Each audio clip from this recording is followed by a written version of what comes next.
The Ride Home Rants podcast is brought to you by Reaper Apparel Company. Reaper Apparel offers a casual line of superb fit, finish, and comfort. We design for those who refuse to die slowly and choose to live untamed. For those who aren't afraid to face the dark, for the ones that thrive in it, and for those who can appreciate life through a grim lens. That's Reaper Apparel Company. Go to the link in the description of this episode, use the promo code Mike Bono, and get 10% off. Also, the Ride Home Rants podcast is brought to you by my own personal merch store, the Stupid Should Hurt merch store. I have hats, I have t-shirts, hoodies, coffee mugs, water bottles, notebooks, you name it, I've got it. The description and the link for that will be in the description of this episode. Also, right now, if you use the promo code WELCOME, I will give you 5% off of your first purchase. That's the Stupid Should Hurt merch store. Also, the Ride Home Rants podcast is brought to you by Tactical Brotherhood, all American-made apparel, which helps support the Second Amendment. You can also find all this in the description of this episode with the link, Tactical Brotherhood. Part of every proceed does go to helping veterans, as it is a very good cause. All American-made products made right here in Minnesota. Go and check them out. Use the promo code PATRIOT15 to get 15% off your purchase. Now, let's start the show. Welcome, everybody, to another episode of the Ride Home Rants podcast. This is, as always, your host, Mike Bono. I have a great episode for us today and a great guest. He's actually coming to us from overseas, so there's a little bit of a time difference, but we're going to get into that. But first and foremost, everyone, please go ahead and peep all of the sponsors that you heard at the beginning of the episode. That is Reaper Apparel, Tactical Brotherhood, and my own personal merch store, the Stupid Should Hurt merch store. In the time, I actually was able to land a new sponsor for the show. That is Dubby Energy. They are energy drinks made for gamers by gamers. I just got my samples in, and they are phenomenal. They have replaced my coffee in the morning and everything like that. No jitter, no crash. This is the real deal. Use the promo code Mike Bono and get 10% off. That being said, my guest today comes to us, like I said, from overseas, so a little bit of a time difference. He is from Eureka College, and he played for former guest of the show, Kurt Barth, and also played with Drew and Ryan Barth. Lee Anthony Reasnover joins the show. Lee Anthony, thanks for joining, buddy. Yes, sir, man. Thanks for having me. Hey, not a problem. First and foremost, why did you choose Eureka College to go? What was the reasoning for Eureka College? My high school football coach actually was a Eureka College grad. I was alma mater at Eureka College, and when it was time my senior year to start looking at some schools, he, of course, gave me the nudge, like, "Hey, man, you should check Eureka out. You should check Eureka out." And I had some high school teammates as well that went there. A couple of them actually that was at Eureka at the time. So I had to see that experience too. Then when I was still in high school, and then when I went for a visit, the culture was just exactly what I needed, exactly what I wanted. Coach Barth and those guys really accepted me, so it made it easy. Yeah, Coach Barth's phenomenal. We talked to him a little bit. Loved Coach Barth. Obviously, Drew and Ryan have been on the show a bunch. Big fans of the show. Big fans of them. So what was it like playing for Coach Barth? Oh, man, he molded me into the guy I am today, the man I am today, a football player, all those things. He's just one of those guys that's just a motivator. He keeps you going on and off the field. A coach you'll run through a wall for. Just his words, pre-game speeches. It literally gives you those goosebumps just thinking of it in your head. It is how he gets us going, how he gets us ready to go to bat. And he's probably one of the greatest role models I have in my life now and today. So I can say a lot about him. Yeah, I mean, I gotta say, even just talking to him on here, like I was getting amped up and like, all right, now I want to go put the pads back on and get back in there. At 34 years old, it's not going to go well for me. So you make it to Eureka College. What did you major in at Eureka? My major was criminology. I'll say my first year and a half there, I probably switched majors 2 or 3 times. Went back to my original major, criminal justice, and just that's what I majored in, criminal justice sociology. Started that when I first went there, switched to business, communication, all type of different things. Just tried to find my footing, and criminal justice just kind of stuck back to me in those later years. I know I think it was an advisor at the time told my junior year, like, hey, you're going to have to stop changing and start building those. So yeah, that's when I just hit criminal justice and just stuck with it. It's in my family, a lot of police officers, correctional officers, and things of that sort. So it was an easy major for me to choose. Yeah, well, thank your family for me for their services being police officers. I know what that's like. I got family that's police officers as well. A lot of good friends that are still police officers to this day, first responders. So I know what that takes. So first and foremost, thank them for me for their service and everything like that. It's a thankless job for sure. But I understand 100% changing your major and stuff like that in college the first couple of years. I started as a business major, and it wasn't till I think it was halfway through my first semester of my sophomore year, my advisor came up to me and was like, all right, Mike, I got to be real with you here. You have 2 options at this point in time. You can either stay with business and there's a 98% chance you're going to fail out, or you can change your major and start over. I was like, what's that second option? I'm paying a lot of money to come here. let's just go with that one. And ended up landing in communications and broadcast journalism and sports broadcasting and everything like that. So landed there, and now I'm a comedian. So, as I always refer back to that, and I say, people are like, "Well, you have a degree. What's in it?" It's like, communications, because I get up on stage and I talk to people, so I got a communications degree to be able to do that.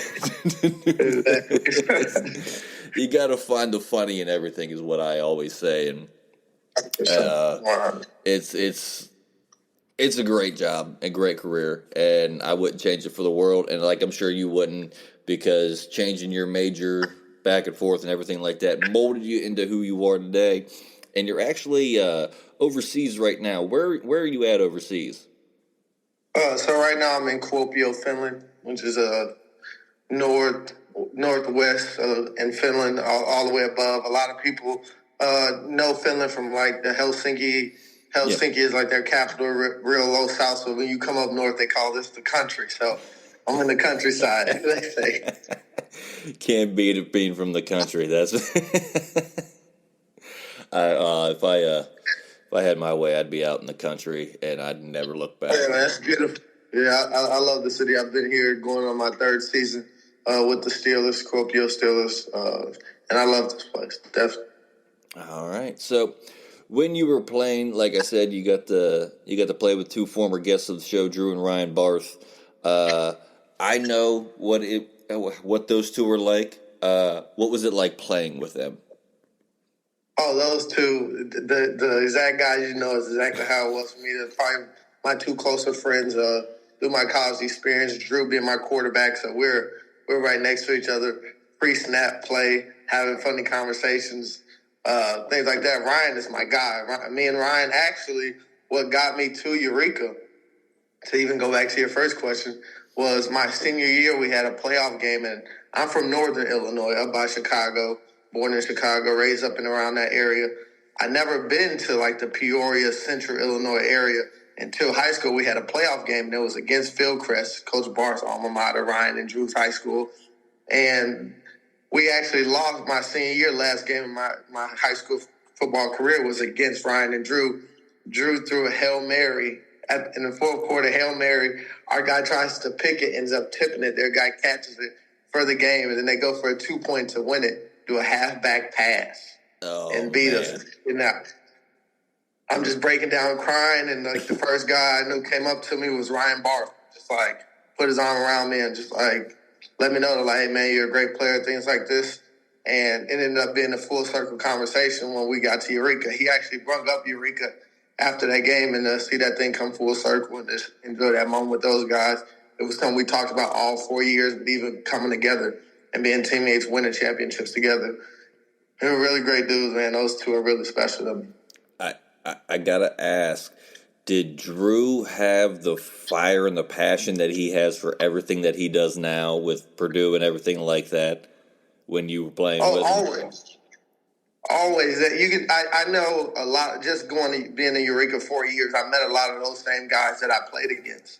And I just knew them by jersey number. They're like, oh yeah, number 8, number 1, these guys. And then I started to meet them when we got to college to see their names. And they had those same fight, the same passion. It was like 5 Fieldcrest guys that came with us into our freshman year. All those guys had that same motor, that same like rah-rah from our senior year of high school. And Drew and Ryan, they always have that like a little chip on their shoulder. We're like, they're not trash talkers, but their game is going to do all the talking.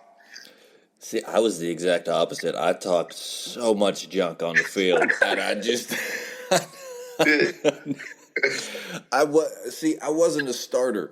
I was the habitual backup special teamer, so like I had to make an impact wherever I could.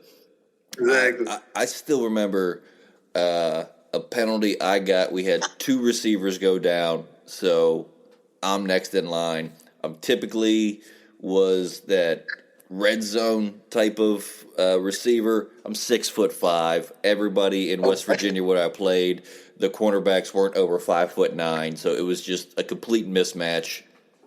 Anyways, this DB had been pressing me the entire game. I could not get off the line, and we're down in the red zone, and he's just like, man, you think you're gonna do something? Ain't even looking your way with me over here. I was like, say bet. And Good. And he was like, oh, we'll see who wins this battle. I was like, yeah, we will. We'll see. And play goes off. I go to the end zone, jump ball. I catch it over him. He rakes one of my hands, and I still palm it in the other one. And he falls at my feet in the end zone. I dropped the ball on his chest after it and stepped over him and got a personal foul. We'll take it.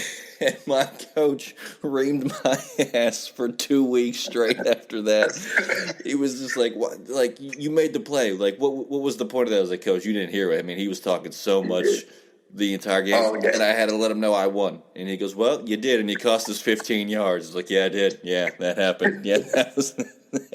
Hilarious. And yeah, it was the one shining moment that I remember is beating him and just dropping a ball and then stepping over top of him like Allen Iverson, and it was just. I heard the whistle and I saw the yellow in the air. I was like, "Yeah, that's me. There's no chance. that's me." So, in your playing days, were you kind of that fiery on the field? Did you talk, or did you let your play do the talking? I really wasn't a good trash talker. Okay. I'm gonna say that. I can talk some trash, but I really don't know what to like. I'm one of those guys where I'm just like, if you say something, I just need a little bit just to set me off, just to play the best game. So when you what? Okay, yeah, I'm hitting it for the rest of the game. So I don't need to do the talking. And then when I say stuff back, I'm in my head like, that didn't even make sense. That didn't even say like I'm one of those guys just shut up and just shut up and play football. I got teammates like Ryan that he always says the right thing. He always ticks me off. I had other teammates where they'll get after you and they might not make all the plays, but hey, he gonna let you know we're here today. I don't expect anything less from Ryan. Nothing, because when in season 1 of this show, when him and his brother were on together, I barely got a word in edgewise with those two just chirping back and forth at each other about stuff. So it was Ryan and Drew for sure. Yeah, just the great sibling rivalry. I didn't have that. I grew up with 2 older sisters. I didn't really have that rivalry, so I'm living vicariously through the Barths at this point in time in my life. That's where I'm at. But You did actually win a few awards your senior year at Eureka. So take me through a little bit of those and what were the awards and did you expect it at the end of the season or not? Yeah. So like my junior year, going to my junior, they call like a junior day on a Division III level. So I had a few NFL interests. I had the Minnesota Vikings and the Chicago Bears actually come down to Eureka. Me, Coach Barth, and our head baseball coach at the time, that's still the baseball coach.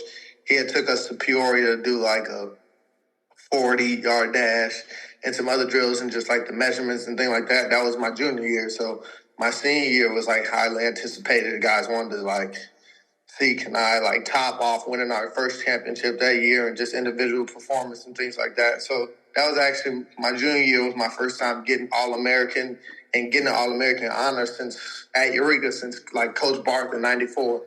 But I got a second team honor, so I knew that like okay, my senior year preseason All-American things like that were coming. So towards the end of the season, just to even put up even better numbers and just kind of keep doing what I'm doing, but even take it up a notch. The accolades were, I wouldn't say expected, but I worked hard for them, and I felt like, man, if this is what happened and got me this, then if I take it up a notch, I can reach a higher ceiling. So definitely. So the Vikings and the Bears were actually there to look at you. Your junior year? Yeah, it came down to your big. I mean that's high praise in and of itself that you had two NFL teams coming to look at you. What was the feel you got from them when they came down to see you after having the 40 and all that? Did they mention anything? Were they allowed to say anything? Take us through a little bit of that process.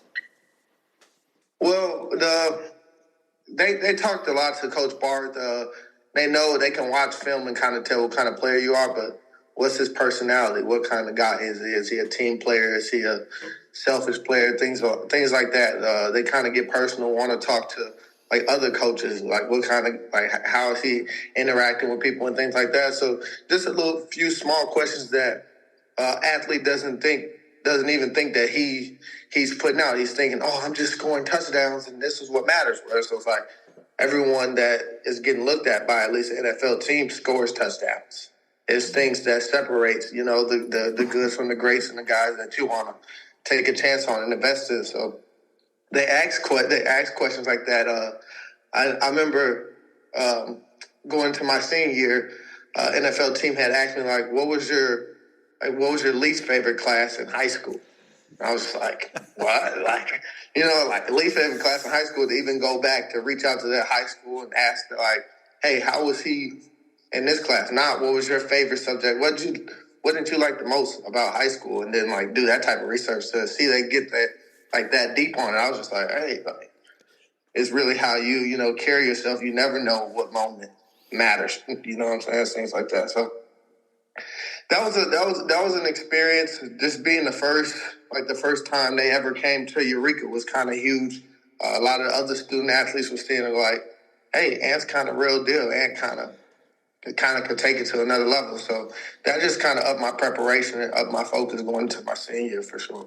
Yeah, I mean, I didn't know they went that deep, and even now, like thinking, like I wouldn't even be able to tell you what classes I took in high school. You know what I mean? Like to be able to answer that question, what was your least favorite class in high school? All of them? I don't know. I was. I'm thinking it's a trick, so I'm like, should I say one I do like just in case they ask? So did you hear from like your high school teachers? Did they actually reach out to your high school and see with those teachers and everything like that? Well, they don't respond back to you, and like I wasn't in contact with my teachers then, so they probably didn't was able to kind of find me and be like, hey, so and so asked about you. They probably just kind of did their research in the ways they do it, but that's not a first. Like that's even on some of the applications that the NFL sends out to certain colleges and things like this, where they ask least favorite teacher, things like that. They ask those type of questions and kind of what school was this at, what grade, what year. So they really trying to get into their research and seeing okay, let's see this person because they're investing multi-millions. So it's like, hey, if this person is to someone he doesn't like a complete douche, what happens when he plays a bad game, a fan does something, or we're at an away game. You know what I'm saying? Those questions really, I guess mean something, so. I guess I never thought of it that way. They're invested millions and millions of dollars into these athletes. So, yeah, I guess, what's he going to do when the fans start chirping after a bad loss and you were the reason for the loss? You know what I mean? I never thought of it that way. And, I thought I knew sports. I guess I don't know a lot as much as I'd like to. No, that's some background. So you didn't only just play football at Eureka. You also were part of the track program. So take me through what it was like being a two-sport athlete in college. Well, we had a track program, not my early years, because we had a swim team at Eureka. They took the pool out and filled it with concrete to turn it into an extended weight room. So we had a pool program. We had a pool swimming team at first, and then they had took the pool out. So I guess losing a sport, we were able to add a sport. So I think it was my sophomore and junior year we added track, and I was always a track athlete. That was actually my first sport before even playing football. I ran track. So when we said we were going to add it, it was basically one of the football coaches at Eureka was just going to coach it. So it was basically for the receivers, running back, corners, guys like that, skill players. Hey, you guys might as well come out and have an extended, football speed type season where we can do that in the spring. So we had that track team for I think just that 1 year, and we're checking the records, and we're like, oh, hey, this 4x1 record, this is pretty achievable. And we actually had Brett Charleston actually won the state championship in the 100-meter dash. He went to Eureka High School, also went to Eureka College. His grandfather won the national championship in NAI in 92 at Eureka. So his family was really invested into Eureka. So he was like, yeah, let's break this record. I'm like, oh, easy. If you feel like it's attainable, man, I'm with you. So we got two other guys on it, and we're able to set that record. So that was kind of a nice achievement that I think my sophomore or junior year, that was a nice time. So they got rid of the swim program and added the track program. Yeah, because we had the swim. We had a swimming pool at the school at Eureka my freshman year, and then they took all the water out the pool, filled it up with concrete, and turned it to a surface. Turned into a flat surface. Yeah. That hurts me a little bit as a former collegiate swimmer. I heard it on Drew's podcast. I heard your story on Drew's podcast. I'm like, once I said swim, I was like, ah. Oh yeah. Swimming. Looking back at it, track was kind of your first sport. Swimming was my first sport. Growing up, from the time I was 8 all the way through college, I was in the pool in the summers and club leagues and stuff like that. And swimming is near and dear to me, and I don't think people realize how good of a workout it actually is. And just to hear a program getting shut down, it hurts any program, not just swimming, but just to hear that programs are getting shut down. I'm honestly surprised Bethany Colleges didn't get shut down when I was there. I was one of 4 guys on the team. I think we probably had less than that, so it was kind of it was rough come meet day for me, because it was 7-8 events a meet, and by that time it was just after that everyone's like, you want to go? I was like, no, I'm going to bed. This is I'm tired. I'm done. So anyways, you get through the track and everything. So talk to me a little bit about your journey from Eureka to now playing ball overseas, and what that was like, and how did that all transpire for you?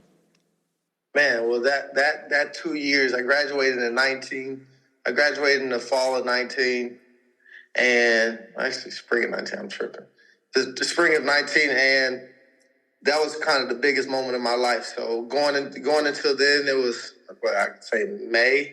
Yeah, it was May 11th or May 19th. So the draft, I think the draft was May 11th, and my graduation walking day was May 19th. So going through that whole procedure. I'm training for the draft. I had a pro day. I'm doing all those things, and then the draft week comes. I get contacted by the Chargers. They send me a questionnaire. Hey, what's the closest airport to your address? Where will you be draft week? Things like this. I send that back to the guy. I have an agent at the time. The draft comes. I'm watching the draft, biting nails. They don't draft a running back all 7 rounds. I'm sitting there like, okay, they don't get a running back. I'm a D3 guy, so I'm like, you're not going to draft me. You'll go get somebody else. Undrafted free agent time is like my window. So that happens. I see they don't draft a running back, and I like see a buzz of a Western Colorado running back that might be going to him.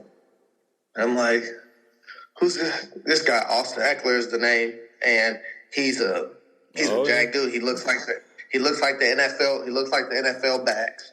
So I'm looking. I'm like, okay, well, we're just gonna see what happens. And they ended up signing that guy, and it turns out he is who he is today. Yeah. So, I mean, just kudos to him. But after that, that kind of was like wow, I didn't know what was going to happen because that was football was my life at the time. It is my life, but it wasn't my life at the time. Main focus. After graduating 8 days later, I moved to Arizona. I didn't want to go back to the Chicago area. I just didn't want to go back there. One of my friends, he moved to Arizona. He got out the military. He was in the military 4 years. He went when we both graduated high school at the same time. He got out of the military when I got out of college. Both did 4 years. So he was like, "Hey man, I'm moving here. I'm gonna get a fresh start." And I'm like, "Man, I'm looking for a fresh start." He's like, "Man, come with me. Get on your feet. Like, don't go back home. Like, come get on your feet. Do something. Like, do something for yourself." I just got my degree, so I'm like, "All right." I moved to Phoenix, Arizona. Just start doing things with my degree. I'm like, man, what do I want to do? I had this guilt feeling to myself of just like, man, like the NFL world, the football world, forgot about me. I'm gonna go put myself in a space where people that are forgotten about. You know what I'm saying? So that was just where my heart was. So it took me to work into a behavioral learning center for children, K through 12, working with the children. And that's kind of where I wanted to just give back. I had that, like I said, I majored in criminal justice and sociology, so it was still and pertaining to my field. So I was just like, okay, I'm gonna do this. I was completely done with football at the time. I was just like, I'm gonna go into the working world. Football was what it was, but I'm gonna go do this. And that's a school year job. So in the summer, I just moved to a place, just got my own place. Got me a new car, just kind of living the life now. So once the summer came out, they're like, the school doesn't pay in the summer. And I was just like, man, I need another job. And a lot of my coworkers were like, hey, we work at the psychiatric hospital on the street name is Indian School. And I lived on the block away from Indian School. So they're like, man, you can come apply there. They hire all of us. We basically do that in the summer and did this in the school year. So I applied at the psychiatric hospital. It ended up being a drug rehab, also a psychiatric hospital for veterans, as well as just regular people that are just trying to get their lives together. So I applied in that field. I applied for that, got that job, was doing that in the summer. And while doing it, it was just a lightning bolt for my life. I was meeting so many type of people. I was 23 at the time, meeting 18-year-olds that were coming in here off all type of drugs and just trying to just rehab themselves, being around veterans that are just in a completely different field, in a completely different space in their life, and just kind of doing things like that, as well as just working with all type of people, working with many type of people. I mean, I had ran into one person. I was there, and I just told this story to a friend yesterday. Actually, he was a I don't want to say the wrong word, man that dresses like a woman, but wants to be addressed as a woman. Gotcha. And they was just he already cussed out someone. Call this patient name her. Don't say he. He already cussed out a nurse for this. Ooh. And I'm like, all right. Well, I'm religious, so I'm just gonna see what happens if I say what I say. So I just went in there, and he was a big guy, played baseball, looked like Albert Pujols with a wig on. Like no joke. I swear to God, like as dead serious as I am. And I'm just like, he like light skinned brother. He's like, "How you doing, man?" I'm like, "How you doing, sir?" He just like, that was just like what just came out. And we have these things called like smoke breaks when we take the patients off the unit and like take them outside and just like let them get some fresh air, smoke a cigarette, and just kind of clear their mind. And we went out there, they had like footballs and things like that. We were just playing catch and just talking and having a conversation. He's like, "Man, you're kind of fit. You don't play no sports." And I never really bring up my college. I'm not a braggadocious dude. I'm just like, "Hey, man, like that's what I used to do." But like when he asked me, like, "You ain't never play sports?" And I was just like, "Yeah, I used to." And he's like, "What you mean used to? You like 23 and like guess my age and all this." And I'm like, I just told him like, "Yeah, like I was trying for the NFL and things like this," but he was just like, he just like gave me this like this whiff of motivation, just steady talking. He was like, "Man, you should try out, man. Don't give up on it." He had said something like, what'd he say? Oh, he said, I was just like, "Man, I'm just like fulfilling that purpose." He was like, "No, live your purpose." And when he said your purpose, it just like, the way he said it was just like, man, I am fulfilling a purpose. Like, I feel like what I'm doing, I'm supposed to be doing it. But then when he said your purpose, I'm like, man, if you ask me what I want to do, I want to play football. Right. So that happens, and he tells me about the Arizona Rattlers, which is in Arizona. They play in the Phoenix Suns arena. So he's like, "Man, you ain't never heard of the Rattlers?" I'm like, "No, I ain't." Like, I just moved out here and all this stuff. We're having a conversation. He's just like, "You should go try out." And I'm thinking like, okay, I'm Lee Anthony Reasnover. Like, okay, I can go try out for an indoor team. Like, cool. But I haven't been training, haven't been working out, doing anything. I went to the tryout. This was like November 8th, 2020. I would go to the tryout, and it's basically a conditioning test.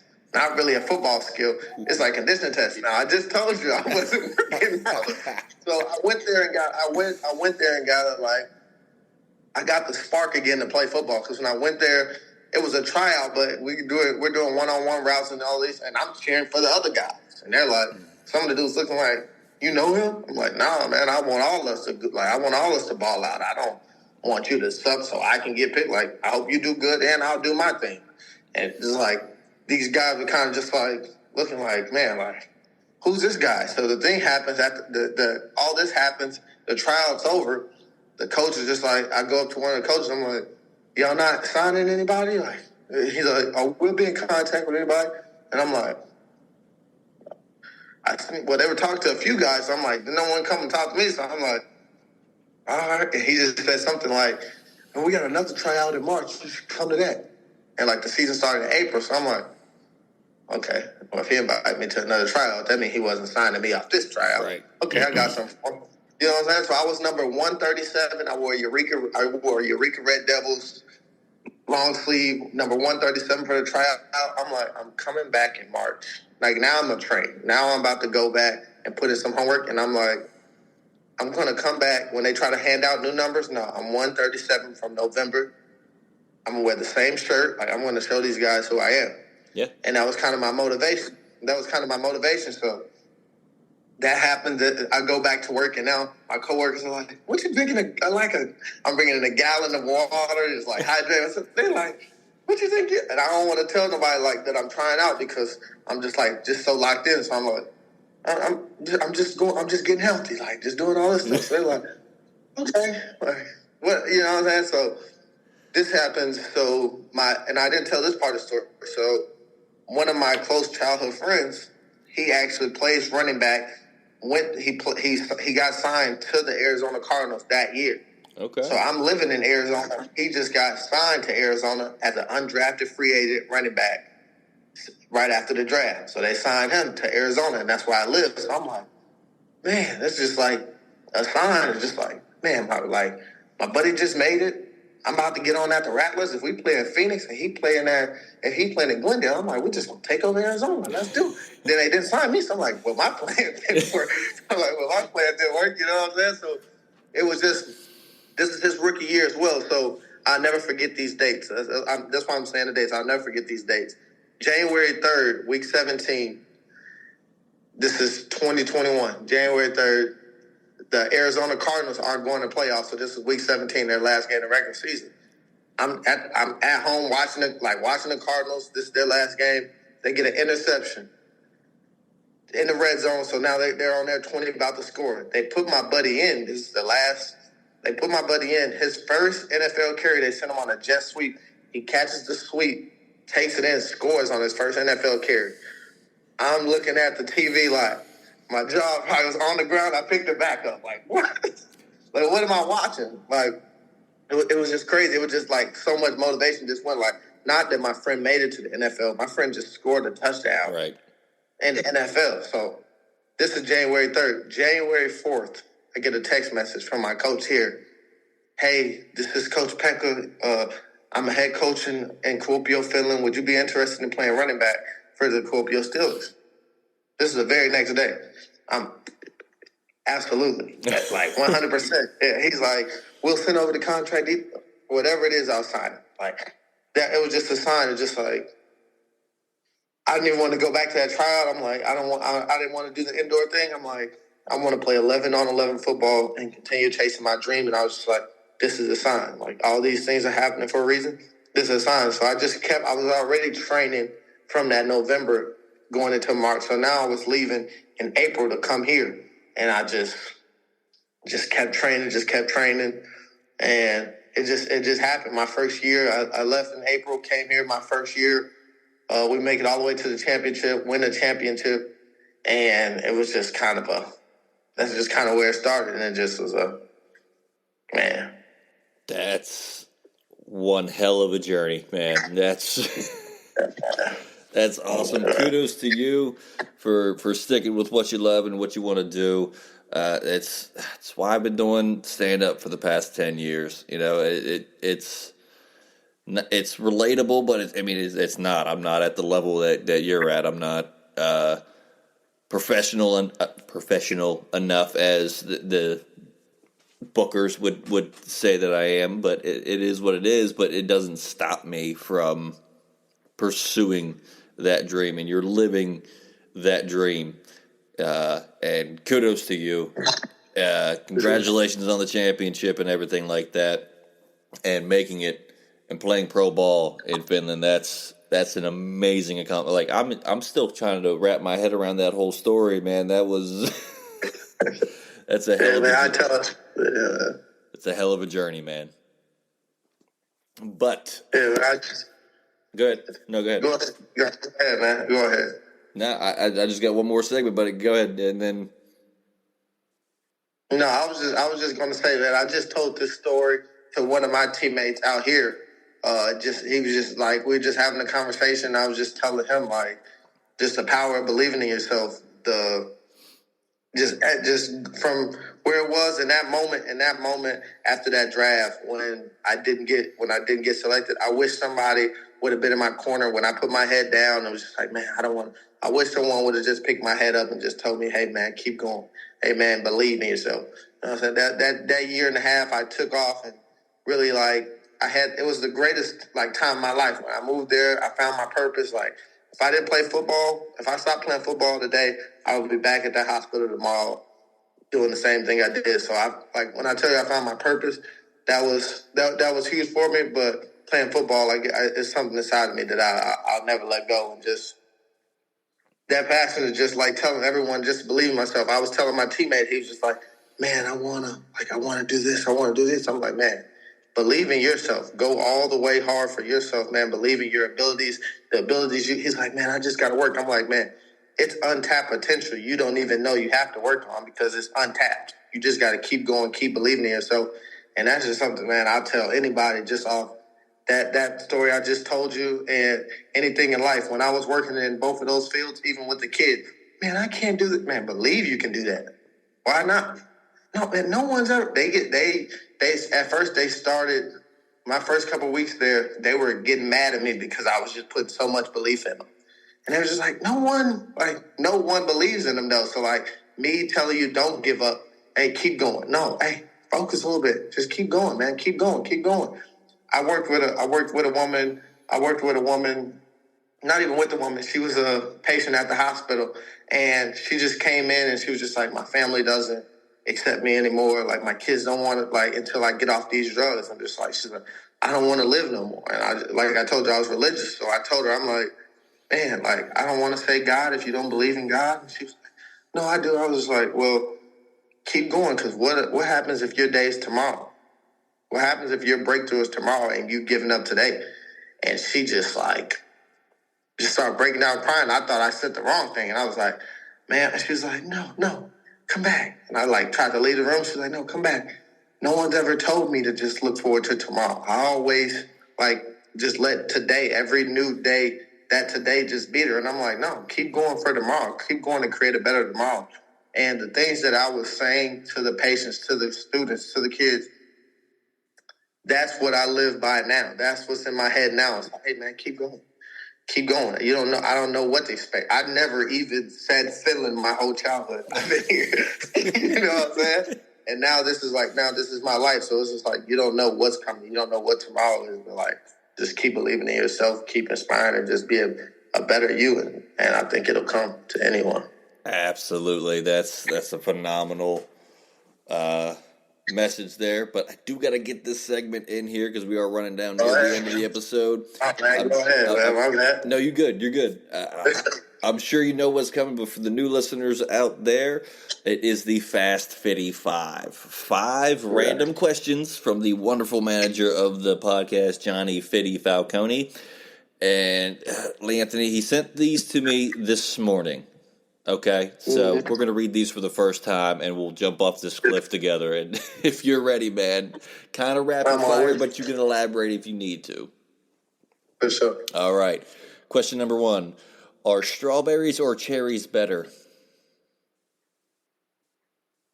Strawberries. Strawberry, okay. Would you rather be a pilot of a plane or a captain of a boat? Pilot of a plane. Oh, I need to know why on that one. If I'm on that boat, I'm going to need your swimming skills because we got my swimming skills. If we got my swimming skills, hey, man, Titanic 2.0, man. We're oh, man. I got you, man. No worries. I got you. Question number 3. Would you rather be a Canadian moose or a zebra?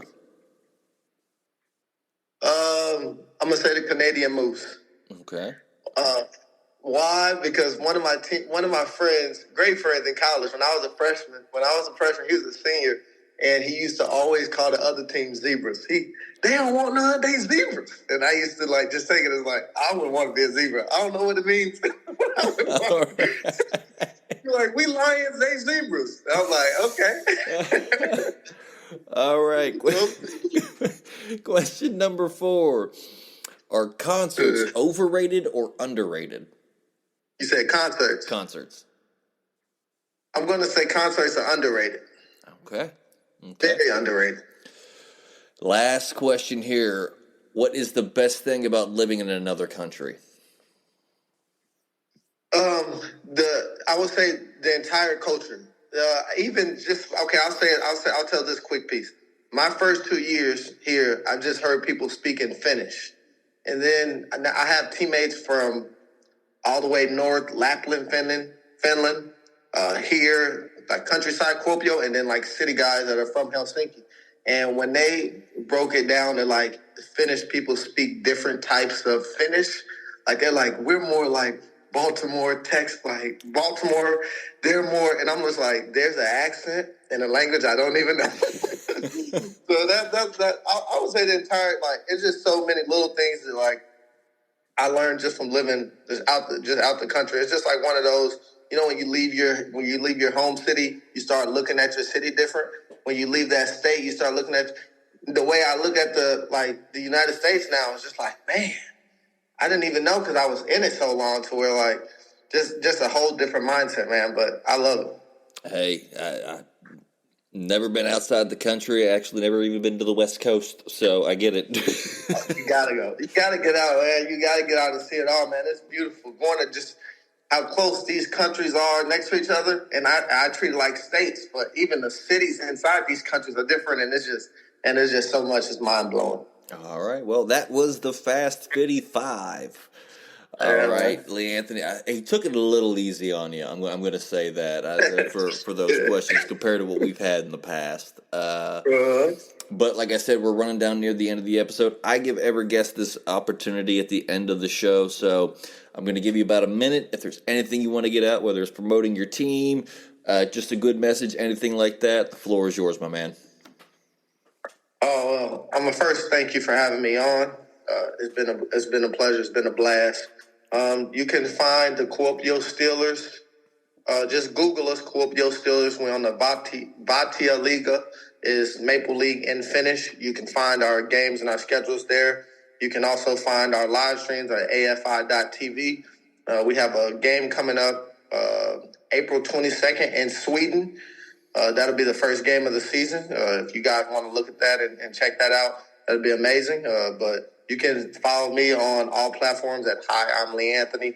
I kind of put everything out for all the viewers at home that want to see it, so they won't have to read things in Finnish. I'm your translator. So if you want to see all those things, I'm there. You can follow me on every platform, and then on Facebook at Lee Anthony Reasnover. I put it out there as well. So absolutely. All right. Hey, that's phenomenal. That was going to be my last thing. Where can I find Finnish football? And that's thank you for letting that know. I will put that in the show notes for everybody out here. Check my man out. I will be following you like I follow everybody that has been on my show before. Rooting for you, as always. Thank you for coming on. I really appreciate you for coming on. But that is going to do it for this week's episode of the Ride Home Rants podcast. Once again, please go and peep all of the sponsors that you heard at the beginning of the show. Tactical Brotherhood, Reaper Apparel, Dubby Energy, my new energy company, and also my own personal merch store, the Stupid Shit Hurt merch store. That's going to do it for me. As always, if you enjoyed the show, be a friend, tell a friend. If you didn't, tell them anyways. They might like it just because you didn't.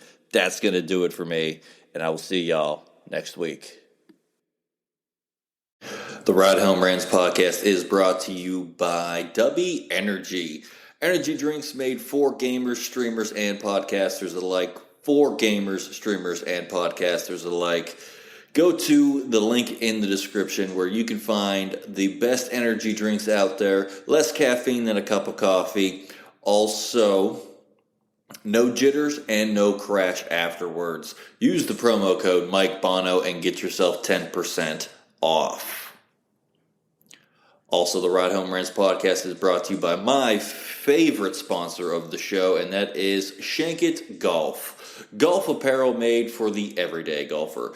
We might not go out and shoot a 6 under par. We're probably going to shoot a 6 over par, but this is going to give us the gear that's going to help us rock it on and off of the course. Go to the link in the bio, use the promo code Mike Bono, and get yourself 10% off there as well.